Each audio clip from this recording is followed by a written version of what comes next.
Opinion with dominant World Cup win over Sweden, USWNT puts the rest of the field on notice.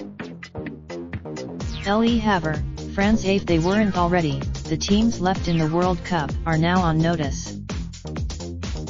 The US women let everyone know Thursday night that their impressive showings in the first two games weren't just because they were playing vastly inferior competition.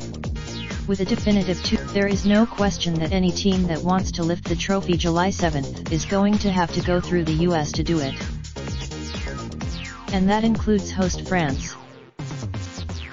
The US women now face Spain on Monday in the round of 16. After two lopsided games, including the biggest laugher in World Cup history, it was hard to get a sense of just how good the US women really were. They certainly looked, but would that hold against stiffer competition? Would the new style, would goalkeeper Alyssa Nair, who had never before started a major tournament, be a worthy successor to Hope Solo and Brianna Scurry? In one word, yes.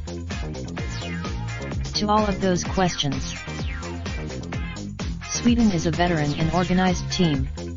It does not give away. This was not lost on the Swedes, who spent much of the last few days trash-talking the Americans and trying to get under their skin. The Americans had refused to bite, but it was clear from the opening whistle that they wanted to send a message to Sweden, and everyone else.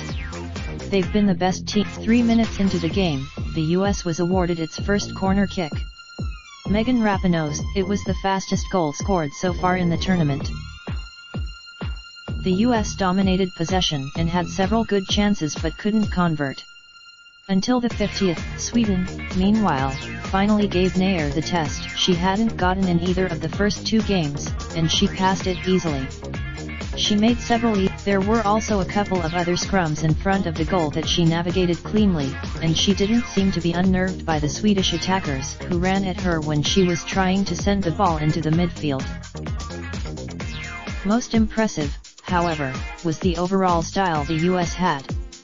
Ellis talks off, there is a lot of the World Cup left, and anything can happen in the win or go home knockout rounds. But if the Americans, this article originally appeared on USA Today. Related slideshow Best of the 2019 Women's World Cup provided by Imane.